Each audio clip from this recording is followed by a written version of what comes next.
informasi yang dekat-dekat dengan masyarakat.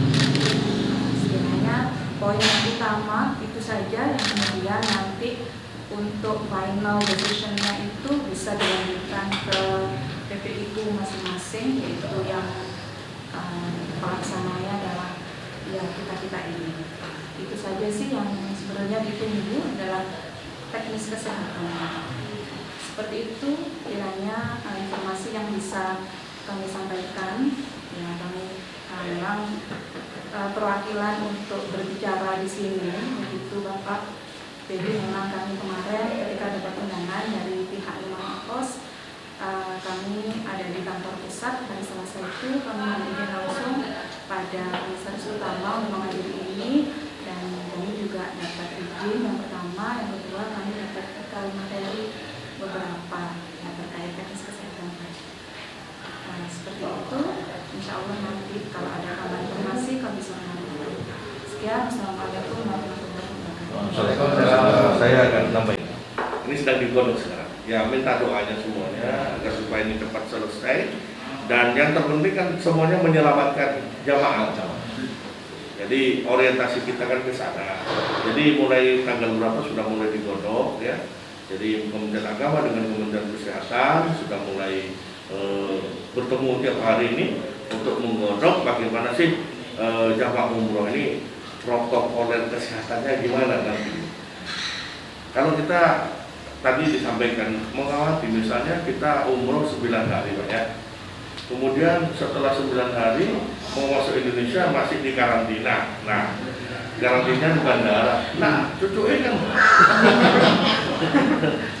kira-kira apa jadi mana jadi beban? Ya otomatis Pak, kalau sudah di karantina kan beban biaya kan rakyat naik. Kedua, apakah ini dibiayai oleh pemerintah? Nggak mungkin, orang umroh ya, nggak mungkin. Tapi kan akhirnya kan kenainya pada jamaah juga. Dan ini kemudian teknisnya bagaimana? Nah itu kan masih ruwet itu ya. Nah mungkin ini nanti, mudah-mudahan ini cepat selesai. Kalau ini selesai, tapi ada juga yang pesimis itu Pak. Saya tanya di telepon itu, udah ngomong, paling tahun depan turun umroh deh. Nah ini nggak enak bahasa ini. Sudah banyak orang nunggu masalahnya. Bukan kan apa banyak orang nunggu. Dan orang kan juga berbanggaan bisa umroh. Dan tapi bisa umroh aja sudah kebanggaan. Meskipun itu tidak menghapus atau memansuh rukun Islam yang kelima kan ya. Nah, tetap rukun Islam itu masih dari beban ya. Masih selama umroh. Tapi kalau sudah itu. Tapi kan orang paling tidak ngerti Mekah Madinah itu opung. Itu sudah kebanggaan gitu ya. Sehingga cerita di Facebook kemana-mana ya. Jadi saya kira itu tambahannya ya. Ya. Mungkin Mas, sebenarnya dari awal kalau kami melihat dari peraturan undang-undang itu seharusnya misalnya buka cabang ini mungkin kota Madiyah dengan kabupaten itu harus buka cabang atau gimana seperti itu.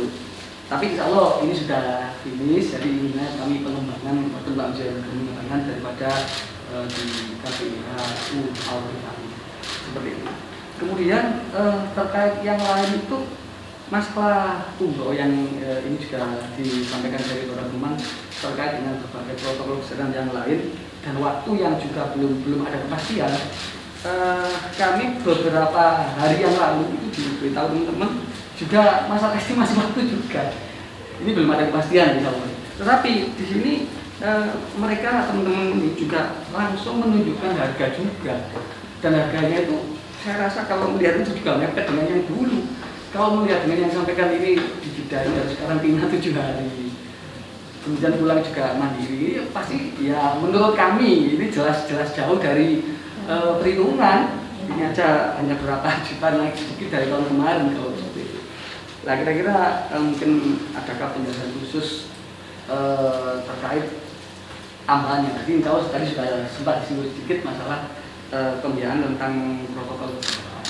Mungkin nanti ada informasi yang lebih lengkap bisa dikirimkan ke teman-teman sehingga teman-teman dari travel ataupun KPIHU ini bisa segera memfollow up gitu.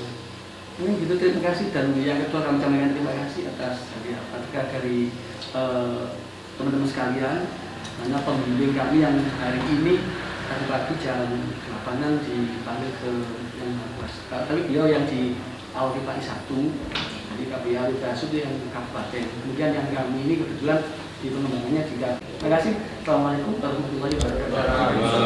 Mungkin sampai hari ini sudah ada berapa pendaftar? Enggak, ini untuk data-data Sekitar 103. 103. Yang Arifai sana. Oh, sana. Ya, Arifai 2 atau Arifai alasan ini. Alasan itu.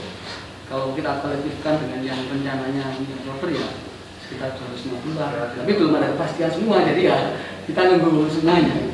Kalau untuk haji, kalau sekitar yang sudah terkolektif di dana kami itu sekitar hampir 500-an. Banyak satu. Iya. Saya jadi kalau sekarang Kota Malang misalnya ada KBAUA, dia merekrut jamaah dari kabupaten misalnya, itu harus ada 3 syaratnya. 1, pindah domisili. Yang kedua karena ikatan dinas. Yang ketiga karena ada keluarga. Kalau ini 3 tidak dipilih tidak bisa pindah. Ikut KBIHU misalnya. Sekarang bukan KBIH tapi KBIHU di Undang-Undang Nomor 8 tahun. Jadi kalau 3 ini tidak dipilih ya tidak bisa pindah. Meskipun ikut KBIH sini ya tetap di situ. Itu yang perlu digarisbawahi. Makanya kan ya, ini bisa berangkat itu ya. Nah, barangkali ada maksudnya ada angin segar yang bagaimana mungkin bisa di-sharing. Meskipun itu tadi ujung-ujungnya ya belum tahu juga, tapi paling tidak ada jalur yang. Tapi semuanya sudah sementara ini bergantung kepada regulasi. Kalau regulasi sudah oke, berarti kita sudah siap gitu. Jadi semuanya kita sampaikan pada jamaah, calon jamaah semua itu tergantung regulasinya. Gitu. Tapi dari Kemenak itu sudah ada bocoran sedikit-sedikit itu. Ya itu ada. Kalau dari kami sih memang kita dari mulai Maret awal malah seharusnya ada keberangkatan itu tanggal 5, tanggal 2, tanggal 5, tanggal 12 itu harusnya ada keberangkatan, tapi ya tanggal 29 Februari udah close ya. Jadi, ya paling tidak untuk jamaah sudah kita prepare berita selalu kita info karena kita selalu bikin grup WhatsApp ya untuk setiap keberangkatan. Jadi sebelum jamaah sampai berangkat, ya alhamdulillah kita selalu sharing ya dengan beberapa teman-teman travel. Jadi update info pun alhamdulillah sering kita terima. Kalau berkaitan dengan berita terakhir yang kami terima itu per tanggal 28 Agustus 2020 itu dari arabtourist.net itu Saudi Airlines itu baru akan beroperasi bulan November. Jadi dari apa? Saudi arabtourist.net. Turis. Pakai T ya. Ya, arabtourist.net. Nah, itu baru Saudi Airlines yang notabene adalah pesawat khususnya Saudi Arabia kan. Tentunya juga kalau Saudi Airlines aja baru beroperasi di bulan November, tentu seluruh maskapai penerbangan yang akan keluar masuk dari Saudi pasti akan mengikut regulasi mereka gitu kan. Jadi itu akan baru beroperasi bulan November. Di mana di dalam berita itu intinya enggak. Ini sudah diterjemahkan. Tapi nanti bisa saya kasih linknya. Oh iya. Yeah. Bu, jujur bahasa Arab saya nggak bisa menerjemahkan. Biar lebih lebih apa? Ada Lebih meyakinkan. Bisanya gandeng aja.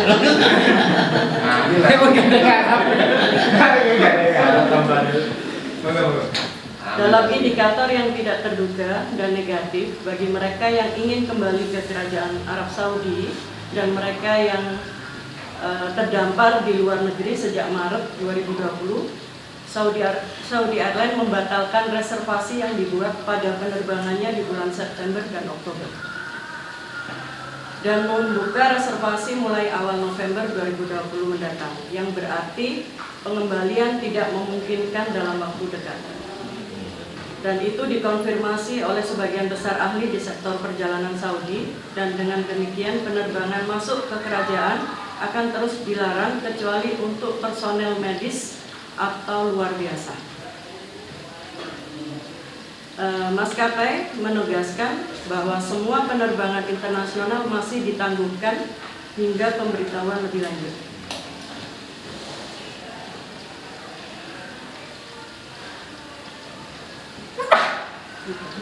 Ya. Jadi otomatis ya travel masih harus berpuasa lagi. Ini sudah 7 bulan. Tentunya kalau sampai November ya hampir 9 bulan ya. Sampai layar nanti. Ya, tapi tetap sih kita masih tetap berkomunikasi dengan jamaah walaupun hanya via grup. Masih banyak yang bertanya, tapi tetap yang kita sampaikan adalah memang belum ada kepastian untuk kapan betul-betul dibukanya umroh. Saya sedikit menanggapi dari Al-Rifai, memang teman-teman itu banyak yang artinya kasih info ke kita, kok ini udah pada jualan ya gitu, kok harganya gini gitu kan. Ya memang teman-teman itu kadang susah ya, teman-teman travel itu kadang ditanya, oh jamaah berapa harganya, masa kita mau bilang belum ada gitu kan. Artinya memang kita pun seandainya ditanya oleh jamaah, insya Allah masih tetap dengan harga kemarin, akan tetapi syarat dan ketentuan berlakunya ini loh banyak gitu loh. Itu betul itu. Jadi harus ada Iya. syarat dong. Harus ada. Kalau buat teman-teman Itu aturan peranian itu. Kita break sebentar. sharing ya, artinya ini sebuah apa ya, bisa dibilang dilema juga ya buat kita, karena penambahannya tuh pasti nanti banyak gitu loh, dan harga umroh pun pasti akan membengkaknya banyak. Jadi memang teman-teman yang berani buka harga, entah itu di sosmed atau mungkin di share di WhatsApp, itu rata-rata jualnya adalah harga yang kemarin. Pasti di bawahnya itu ada tulisan itu belum termasuk ini, belum termasuk ini, belum termasuk ini. Dan diantaranya adalah kurs dolar. Kurs dolar itu ya walaupun tiap travel patokannya beda-beda ya. Kalau di kami adalah maksimal di 14.500. Sementara dolar sekarang kan udah hampir mendekati, iya kan, hampir mendekati 15.000. Memang untuk umrohan musim ini itu bisa dibilang travel ini sangat ini ya, karena visa yang dulunya hanya sekitar berapa di awal itu 30-40 dolar ya, 30 dolar visa Saudi itu sekarang jadi 185. Mulai awal musim kemarin itu jadi 185. Itu. Jadi kita padahal sudah terima jamaah kan masih di harga 30-40 dolar. Itu awal musim itu sudah 2 kali naik Saudi itu. Dan Saudi itu kan memang kalau teman-teman travel yang udah ini kan senangannya bikin kejutan ya. Selalu bikin surprise di awal musim itu selalu Saudi. Nah, itu 14.500. Kemudian ada kabar terakhir itu adalah pesawat hanya boleh diisi maksimal 70%. Itu pasti akan kemarin kalau saya ngobrol-ngobrol dengan teman-teman klien itu ibaratnya operasional untuk satu pesawat yang biasanya di-cover oleh 430 orang itu akan di-cover oleh 70%, sehingga otomatis ada kenaikan hampir 5 juta untuk pesawatnya aja per orang. Untuk pesawat layan loh ya, belum yang lain. Kemudian untuk bis di Saudi sudah dipastikan bahwa isinya hanya 50%. Sehingga biasanya kita bawa grup jamaah 40 orang bisa di-cover dalam satu bis, itu harus jadi 2 bis. Belum lagi untuk kamar hotel sudah tidak bisa lagi berempat, hanya bisa berdua. Nah itu kan otomatis sudah akan menambah biaya lagi gitu kan. Nah yang jelas seandainya di awal-awal musim itu mau berangkat, itu pasti akan regulasinya sedemikian banyak. Di antaranya Kalau kemarin rapat Ampuri itu malah sempat tersiar kabar bahwa akan ada PCR itu sampai 3 kali. Jadi sebelum berangkat, beberapa hari sebelum berangkat, kemudian selama di Saudi, dan setelah pulang. Itu aja sudah diperkirakan sekitar 3.500.000 untuk PCR-nya aja. Nah, ya terus terang memang sebuah tantangan juga buat kita untuk teman-teman travel. Ya kadang ada, tahu pasti ada kesini. Artinya benarkah nanti seandainya berangkat dengan regulasi yang sedemikian rupa, jamaah mau nih nambah sedemikian banyak gitu loh biayanya.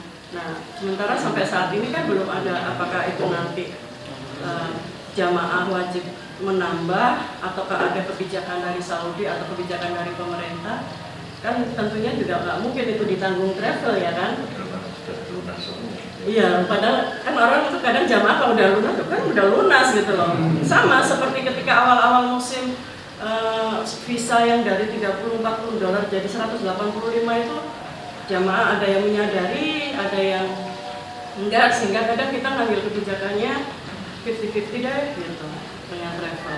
Jadi lah kalau kemudian ini sedemikian banyak penambahannya, terus harus 50-50 dengan travel yang kita udah 9 bulan, hampir 10 hari ya melahirkan. Itu harus menanggung separuh lagi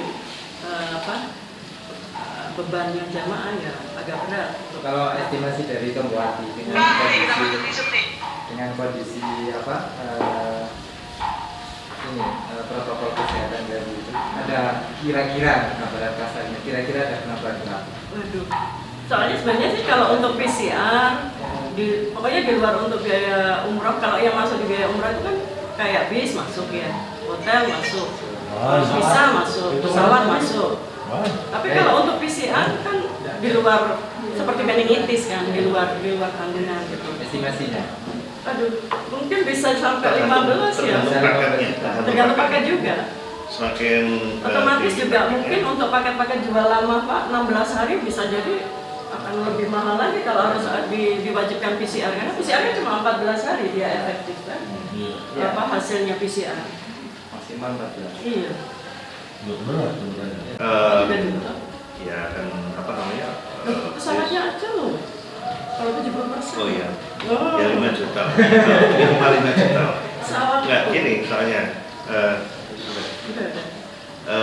Sebenarnya gini, untuk beberapa maskapai Garuda maupun Saudi dan insya Allah mungkin maskapai yang lain ini sudah melengkapi dengan penyedot antivirus ya. Jadi insya Allah dengan meskipun kapasitas 100%, jadi full itu insya Allah virus yang yang di udara itu akan tersedot habis. Jadi insya Allah mudah-mudahan dengan kebijakan harus 70% itu bisa diyakinkan. Ya. Kalau pesawat kan itu pesawatnya Saudi, kalau pesawat Indonesia Garuda pun sudah. Ya, jadi teknologinya insya Allah sudah itu, dan mereka awal memang merilis jadwal keberangkatan penerbangan ya, bukan keberangkatan. Penerbangan itu rencana September. Jadi memang mereka sudah merilis jadwal. Sehingga kalau kita sifatnya wait and see, menunggu, karena ya regulasi dari Saudi ini yang paling utama, karena kalau kita meskipun jamaah sudah ngantri, kalau di sana belum dibuka mau berangkat kemana, diberangkat kemana itu. Yang kedua juga Indonesia, kalau visanya tidak turun, ya kan? Iya, nggak mungkin bisa berangkat. Nggak bisa berangkat juga. Iya. Tapi memang masih karena kondisi kita juga. Kalau kemarin malah kabarnya itu Saudi menunggu sampai penambahan positifnya turun jadi 2 digit. Sekarang kan masih di angka 3 digit ya untuk Saudi. Nah, sementara kita sudah 4 digit, di atas 3.000 orang per hari malahan. Melebihi Saudi selama ini gitu. Ya, karena pemerintah Saudi itu betul kata kita. Memang kadang-kadang susah dicerna. Iya, betul. Ada pemikiran. Iya. Contoh ya kemarin, ketika 494 ya tema itu mau turun, kan itu regulasi dari pemerintah atau mungkin diproyeksikan keberangkatan di awal tahun. Awal tahun. tapi Mending begitu ya, ngomongnya. ya kita sampaikan seperti itu. Jadi kita tetap Iya, proyek membantu. sampaikan kalau memang sekiranya Itu tadi. November ini Naiknya sudah betul. 2 digit dan kemungkinan itu nggak terlalu ketat regulasinya, maka ya insya Allah November kita berangkatkan. Jadi sudah kita berikan opsi, tapi untuk lebih amannya nampaknya akan lebih nyaman. Sudah kita sampaikan seperti itu.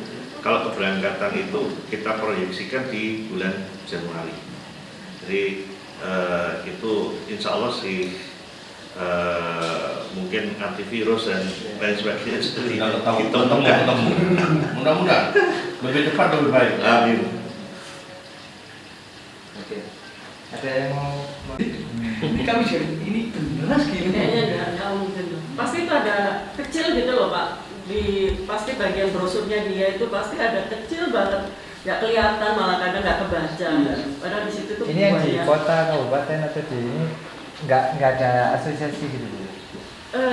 Maksudnya perkumpulan Kalau saya lihat sih nggak ada. Nggak ada ya? Nggak ada. Saya lebih banyak ikut Surabaya sama Jakarta. Oh gitu. Ya. Jadi sebetulnya asosiasi umroh ya itu kan ada 5.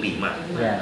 Ada Ampuri, Dimpuh, Sapuhi, Kasturi sama Askri, apa itu? Yang ya. Nah kalau kita Yang terakhir ada kemarin di launching di Win itu. Apa itu namanya?